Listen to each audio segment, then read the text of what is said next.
Pampa Saúde. Está começando mais um Pampa Saúde aqui na Rádio Pampa. E você sabe diferenciar angústia e tristeza de depressão? Sabe quais são os sintomas, os principais sintomas dessa doença psicológica que pode afetar qualquer pessoa? No programa de hoje, nós vamos conversar com a psicóloga Lívia Marques. Tristeza e depressão, no fim das contas, são a mesma coisa, Lívia? Não são a mesma coisa, tá? A tristeza, ela pode ter, na verdade, ela na maioria dos casos, ela já tem um gatilho definido para que essa tristeza ocorra. Então, ela ocorre, tem essa sensação, porque é importante que a gente tenha essa emoção e que a gente saiba regular essa emoção dentro da gente, vivenciar a tristeza, na verdade. Mas a gente precisa, na verdade, ter também cuidado quando essa tristeza ela passa do limite, ela se estende muito. E aí é um momento que a gente precisa ter cuidado com essa tristeza, porque ela já pode estar começando a entrar como um sintoma de depressão. Entendi. Então, a gente precisa ter muito cuidado e ter essa observação. Se essa tristeza, ela se prolonga demais, e se ela se prolongar demais, se tem outros sintomas atrelados a ela para que seja caracterizado como depressão. Entendi. E aí, quais seriam, então, os principais, ou pelo menos os primeiros sintomas da depressão? Então, quando essa tristeza, ela se estende, né, por mais de... Vou dar um exemplo.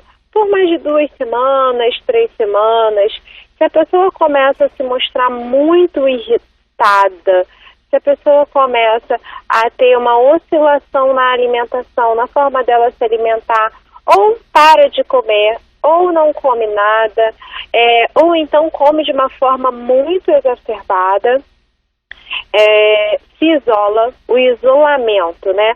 O não querer falar com ninguém, o não querer mais ter contato social, o não ter mais prazer em fazer aquilo que fazia anteriormente. Aí é preciso ter cuidado. Entendi. Além do físico, além dessas manifestações que causam mal a si mesmo, há alguma mudança comportamental que possa, digamos, não parecer esse sintoma, mas que claramente se torna uma característica de alguém em depressão? Por exemplo, vou tentar explicar aqui a minha pergunta. A pessoa pode achar que, por estar criando novos hábitos dentro da sua casa, fechado na sua solidão, não esteja em depressão por isso, mas, por outro lado, claramente a gente percebe que a pessoa se afastou, né, diminuiu o convívio social. O que acontece é o seguinte, na verdade, para a pessoa que tem a depressão, é um pouquinho mais difícil dela identificar que ela está começando a ficar doente. As pessoas que estão ao redor dela, na maioria dos casos, essas pessoas é que fazem esses apontamentos. Nossa, você está tão mais para baixo, está acontecendo alguma coisa? Está precisando de alguma ajuda? E aí é um momento que essa pessoa começa a se questionar sobre esse comportamento. Ou então, quando a pessoa percebe que ela está adoecendo e que ela já está doente de verdade, é o momento em que ela fala, opa, tem alguma coisa errada, tem alguma coisa errada comigo, eu preciso de ajuda. Mas o primeiro aviso normalmente é das pessoas que têm essa rede de apoio em volta. Você está ouvindo o Pampa Saúde. No programa de hoje estamos conversando sobre depressão com a psicóloga Lívia Marques. Há sintomas físicos, além dos psicológicos, quando uma pessoa acaba desenvolvendo a depressão? Sim, há sintomas físicos. A insônia é um deles. Ou então o fato de você dormir demais. Então tem os dois lados, tem os dois polos. Não tem ao meio termo, aquele sono do dormir, né, que todos nós dormimos normal.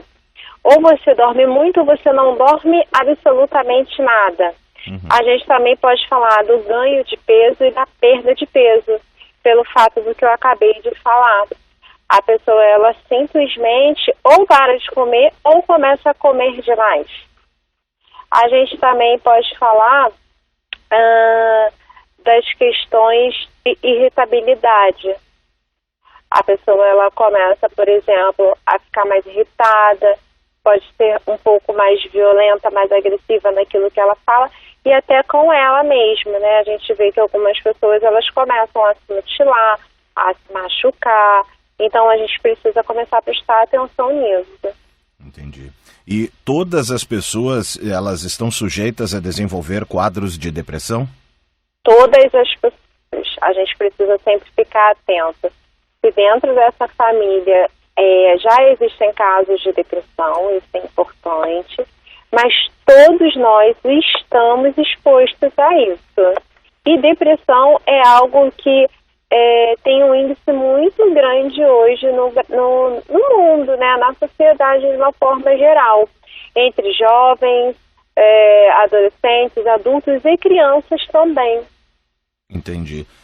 A senhora falou agora sobre a questão de números no mundo hoje em dia, né, nesse momento que a gente vive. A depressão, ela é oriunda de um grande quadro de tristeza apenas, ou ela pode também, por exemplo, se originar da ansiedade, da busca incessante, desse quadro de nunca ninguém estar satisfeito, né, com o papel que ocupa hoje? Isso também pode acabar levando para um quadro de depressão? Pode sim acabar levando para um quadro de depressão. A ansiedade é um dos sintomas que a gente pode estar falando que existe dentro da depressão, né, da depressão como um todo, porque ela é feita a depressão, na verdade, ela é feita de um conjunto de sintomas, de todos esses sintomas que eu acabei de falar para você e mais alguns outros. Mas esses são os que a gente mais fala, até de forma para que as pessoas possam entender melhor sobre a depressão. Mas qualquer um está suscetível a ter depressão, e a depressão, ela é esse conjunto todo de sintomas que nós temos. Nós estamos entendendo um pouco mais sobre a depressão aqui no Pampa Saúde com a psicóloga Lívia Marques. Lívia, você falou nas crianças também, na possibilidade de crianças desenvolverem. O que, né, num período de vida tão curto, né, partindo do princípio de ser uma criança, pode acabar ocasionando, assim, pode ser algo genético também, já que as crianças também podem desenvolver. O que, né, tradicionalmente acaba desenvolvendo na criança um quadro de depressão? Algum tipo de trauma. Além de algum tipo de trauma, vou falar aqui alguns, né? Abuso sexual na infância pode gerar depressão. Bullying na escola, né? Porque a criança, às vezes, ela não sabe lidar com isso. A pressão do dia a dia, a pressão dos nossos dias, que são corridos. A pressão e a violência, às vezes, dos pais com esses filhos, porque a gente precisa entender que pressionar, cobrar é normal, mas a gente precisa entender até onde a gente está indo e como a gente está indo. Entendi. Então a gente precisa observar isso. Sim.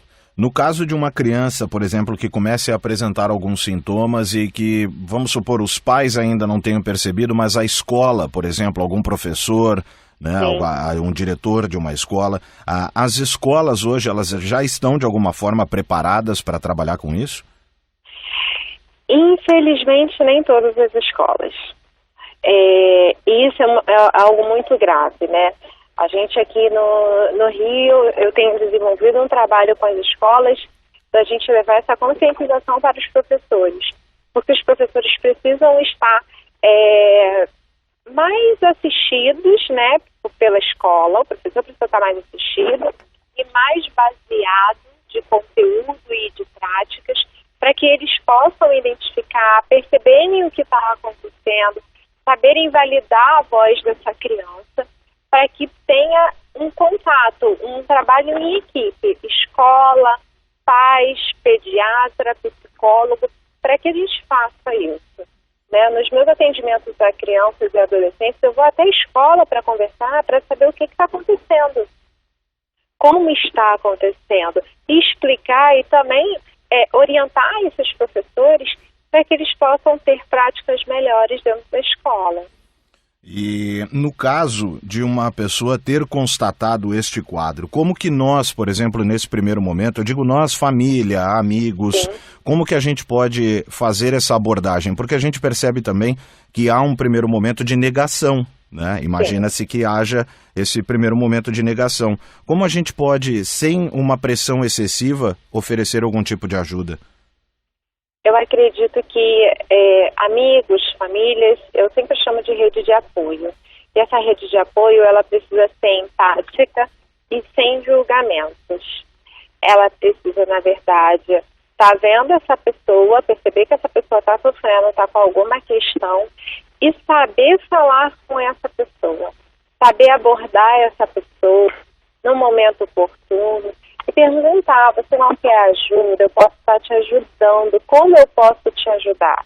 Porque a forma que eu posso perceber a ajuda não é a forma que o outro quer como ajuda. Então, a gente saber abordar.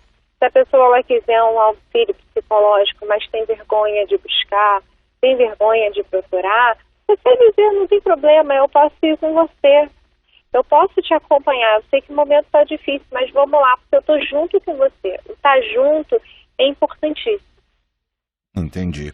E a depressão, ela tem cura? No fim das contas, talvez a maior pergunta, a maior dúvida que todos tenhamos a depressão tem cura, Lívia? Eu digo o seguinte: a depressão e qualquer outro transtorno, ele tem controle para que a pessoa tenha uma vida saudável. E tem de verdade. Muitas pessoas que têm depressão, elas recebem alta da sua terapia e vivem muito bem durante a sua vida inteira. Tá? Algumas voltam com outras questões. Por quê? Porque dentro da terapia, ela consegue psicoeducar as emoções dela e os comportamentos dela. O que é psicoeducar? Entender o que está acontecendo, parar para pensar, para aí sim ela agir, né? Para aí sim ela ter o comportamento. Então, dentro da psicoterapia, com todo o tratamento, ele sendo bem feito, tendo comprometimento de todo mundo, a gente consegue dar alta para esse paciente e essa pessoa ter uma qualidade de vida muito boa. Perfeito, perfeito. Lívia, muito obrigado pela tua atenção, muito obrigado por esclarecer aqui para os nossos ouvintes um pouco mais sobre a depressão, né, para a gente conseguir aprender também a diferenciar um quadro de tristeza de um quadro mais grave de depressão. Muito obrigado pela tua atenção. Nada, muito obrigada também. Nós conversamos hoje com Lívia Marques, psicóloga. Conversamos no programa de hoje sobre depressão aqui no Pampa Saúde. Pampa Saúde.